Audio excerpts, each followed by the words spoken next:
આજ રોજ કચ્છ જિલ્લા પ્રભારી મંત્રી શ્રી તેમજ પ્રાથમિક માધ્યમિક અને પ્રૌઢ શિક્ષણ ઉચ્ચ શિક્ષણ રાજ્યમંત્રી શ્રી પ્રફુલભાઈ પાનશેરિયાના અધ્યક્ષ સ્થાને જિલ્લા આયોજન મંડળના કામોની સમીક્ષા બેઠક યોજાઈ હતી। બેઠકમાં પ્રભારી મંત્રી શ્રીએ ગત વર્ષોના બાકી કામો તથા નવા આયોજનના કામોને સમય મર્યાદામાં ગુણવત્તાયુક્ત તેમજ સ્થાનિક પદાધિકારી તથા ધારાસભ્યો સાથે સંકલન સાધીને પૂર્ણ કરવા તાકીદ કરી હતી।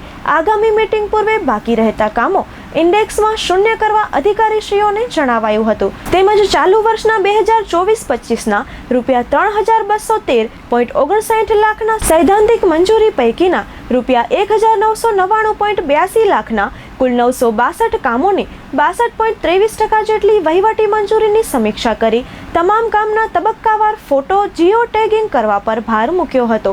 વધુમાં તેમણે સંકલન તથા સમતોલ વિકાસ કરવા તેમજ છેવાડાના ગામ સુધી સરકારી યોજનાનો લાભ આપવા સૂચન કર્યું હતું। આ બેઠકમાં 2020-21 વર્ષથી વર્ષ 2023-24 સુધીના મંજૂર થયેલા, શરૂ ન થયેલા અને પ્રગતિ હેઠળના તમામ કામોની સમીક્ષા કરીને તત્કાલ અસરથી ખૂટતી કડીઓને દૂર કરીને કામગીરી પૂર્ણ કરવા તાકીદ કરી હતી।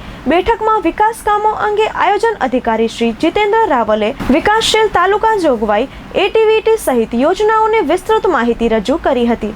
આ બેઠકમાં પૂર્વ કચ્છ એસપી સાગર બાગમાર, નિવાસી અધિક કલેક્ટર શ્રી મિતેશ પંડ્યા, તમામ પ્રાંત અધિકારીશ્રીઓ, સંબંધિત અમલીકરણ અધિકારીશ્રીઓ, તાલુકા વિકાસ અધિકારીશ્રીઓ અને જિલ્લા આયોજન કચેરીના કર્મયોગીઓ વગેરે ઉપસ્થિત રહ્યા હતા।